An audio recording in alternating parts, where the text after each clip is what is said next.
Salve, amada Igreja Gloriosa, paz do nosso Senhor e Salvador Jesus Cristo, dando continuidade aos nossos personagens do Novo Testamento. Nós vamos estar falando sobre Judas. Judas é uma alma em escuridão. Poderia haver, para nossa introdução, poderia haver reputação pior do que a de Judas Iscariotes? Poderia haver loucura maior que a deste homem?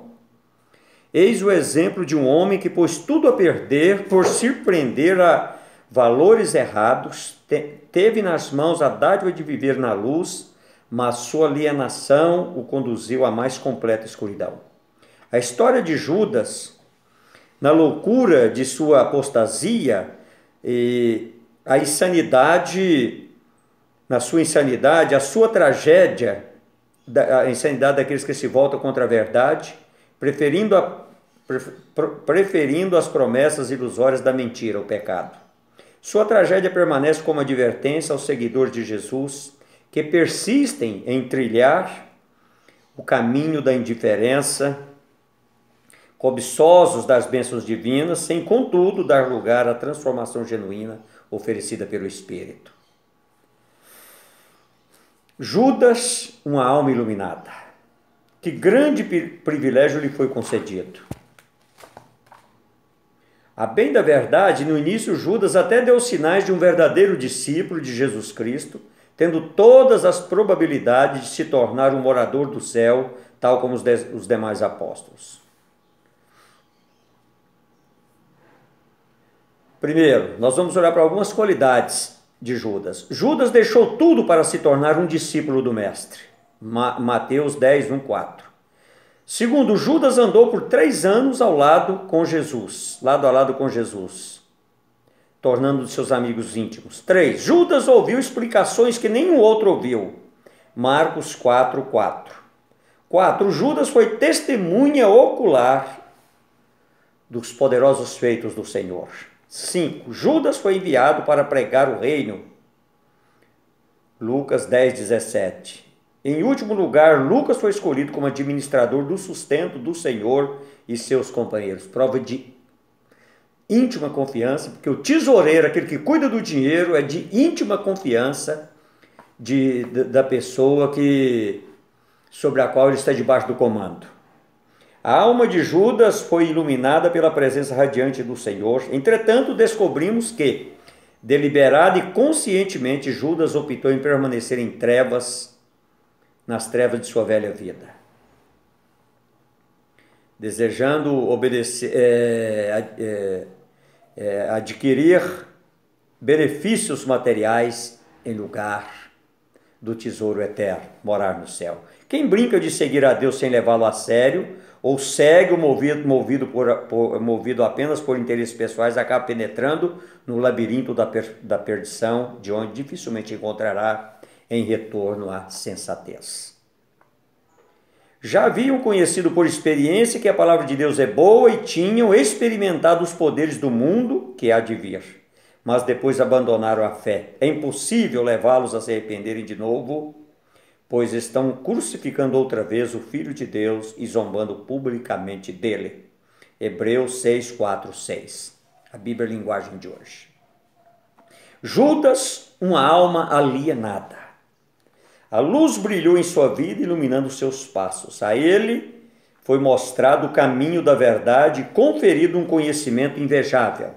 Deixou-se guiar pela mentira e pelos desejos carnais de maneira tal que aos poucos foi retrocedendo a um estágio pior do que aquele em que estava antes de conhecer a Cristo, provocando um colapso total em sua moral e personalidade. Primeiro, pouco a pouco, Judas perdeu a visão do seu chamado. Sua vocação era inquestionável, mas, ao que parece, Judas ansiava por um reino terrestre e político, que lhe rendesse status e benefícios materiais. Judas queria seguir a Jesus, mas recusou-se a tomar a cruz. Queria as bênçãos, mas não estava disposto a pagar o preço. Tal como ele, muitos crentes dos tempos modernos foram contagiados pelo vírus Iscariotes. São os crentes da crença fácil, que, afetados pela falta de existência espiritual, são derrubados à primeira crise e cuja baixa moralidade, de tão inflamada, tornou-se contagiosa. Segundo, pouco a pouco Judas deixou-se dominar pela cobiça. A corrosiva cobiça, como a de Ananias e Safira, o ministério de Balaão, o aprendizado de Geazi, auxiliar de Eliseu, e a vida de tantos outros personagens bíblicos, corroeu-se também as pretensões ministeriais de um dos 12 apóstolos de Cristo. É bom que ouçamos a advertência do Espírito pelos lábios de outro apóstolo. O amor ao dinheiro é a raiz de todos os males. 1 Timóteo 6,10. Judas andou bem próximo a Jesus, mas o seu coração permaneceu distante, olhando para as ofertas que entravam no seu alforje. Sua cobiça, ainda que velada, acabou por se tornar notória aos olhos de seus companheiros, como diria mais tarde o apóstolo João. Judas era ladrão, ele tomava conta da bolsa de dinheiro e costumava tirar do que punham nela. E Judas, movido pela cobiça, ultrapassa as atitudes deploráveis descritas lá em Malaquias 3,8. Será que alguém pode roubar a Deus? Vocês me roubam nos dízimos e nas ofertas. Sim, o que Judas fez foi pior, pois roubou as ofertas que haviam sido entregues a Deus, ao próprio Deus.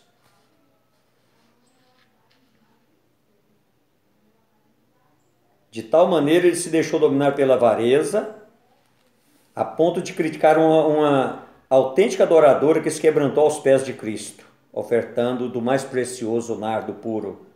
E ele faz um comentário: poderia vender por 300 denários e dar o dinheiro aos pobres. Com cinismo declarado, ele procurou camuflar suas reais intenções com o pretexto de encontrar o melhor uso para aquela oferta caridade, tendo como um desperdício dedicá-la a Jesus. Na verdade, o pobre em quem pensava era ele mesmo. Adorar a Deus apenas por meio da caridade não passa de subterfúgio para escapar da oferta que realmente Deus espera de nós, um coração quebrantado. 3. Pouco a pouco Judas vendeu a própria alma. Ao se aproximar da última Páscoa, Jesus passou a prevenir os discípulos quanto à sorte que o aguardava. Para Judas, era o momento da deixa para cair fora, salvando a própria pele, se possível, tirando algum proveito para compensar o tempo perdido ao lado de Jesus. Para ele andar com Jesus, andar com Deus, aqueles 3 anos e meio foi tempo perdido. Você olha lá para Mateus 26, 14 e 15, Efésios 4, 27, João 13, 2, todos fazem referência à traição de Judas.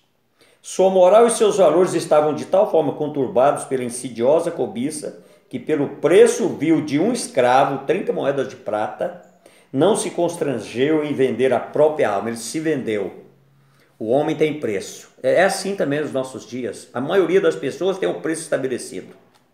O vírus Iscariote continua se propagando entre os cristãos de nossos dias, especialmente entre aqueles cuja fraqueza é a cobiça. O poder de cauterizar a consciência endureceu o coração e enfraqueceu a alma pela febre da murmuração. Quem adoece deste mal chega ao ponto de dispensar as riquezas do porvir por benefícios passageiros. Creio que Esaú foi um dos que contraiu essa doença. Não há melhor remédio preventivo do que uma dose diária de oração. Não me des nem pobreza, nem a riqueza, dá-me o pão que me for necessário. Provérbios 38, 9. E nossa meditação constante deveria ser: pois que me aproveitará se ganhar o mundo inteiro e perder a minha alma? Ou que darei em troca de minha alma? Mateus 16, 26. Judas, uma alma apagada. Os outros 11 companheiros abandonaram-no ao ver o perigo. Pedro chegou a negá-lo publicamente em 3 ocasiões. Então, qual a diferença entre Judas e os demais? A diferença está no arrependimento. Os 11 demonstraram genuíno arrependimento, enquanto da parte de Judas apenas remorso e angústia com evidência de um retorno à verdade e à luz. O remorso e a angústia são sentimentos que vêm à tona, empurrados pelo temor das consequências. Já o arrependimento brota espontaneamente nos corações que aspiram por restauração. O arrependimento é movido pelo Espírito e não pelo querer, para que ninguém venha dizer: darei lugar ao pecado enquanto me for conveniente. Depois, basta me arrepender e ficará tudo bem. Cuidado, com Deus não se brinca. Provérbios 1, 28. Tomado pela amargura, Judas tentou livrar-se dos dividendos do seu pecado, atirando as 30 moedas da traição para dentro do santuário. Judas se achegou ao pecado, seduzido pela fantasia de sua beleza, mas ao descobrir a realidade da sua aparência, já estava por demais enredado, estava miseravelmente aprisionado na armadilha. A alma de Judas chegou ao seu eclipse total, quando optou pela fuga vexatória do suicídio. Que fim terrível para um ex-pregador do Evangelho. Um homem que chegou a trilhar o caminho da luz, mas preferiu retornar ao caminho das trevas. A ele se aplica bem o ditado: o cão voltou ao seu próprio vômito e a porca lavada voltou a revolver-se no lamaçal, segundo a Pedro 2, 22. E para concluir, nós olhamos para exemplos mais ou menos como os de Judas. A mulher de Ló olhou para trás e foi a sua ruína. Demas olhou para trás e desviou-se do caminho. Judas olhou para trás e perdeu as bênçãos conquistadas. Que isso nos sirva de lição. Quando formos tentados a confiar inteiramente em nosso conhecimento e religiosidade, quando pensarmos em brincar com o pecado, deixando o arrependimento para mais tarde, quando sentirmos o desejo de olhar para trás, com saudades da velha vida, lembremos-nos de Judas, posto diante de nós como um farol, para que olhemos para ele e não naufragamos na fé. Riley. Mas, acima de tudo, devemos olhar fixamente para Jesus, autor e consumador da nossa fé. Hebreus 2:2. É isso que eu gostaria de deixar para você nessa manhã, em nome do Pai, do Filho e do Espírito Santo. Amém e amém.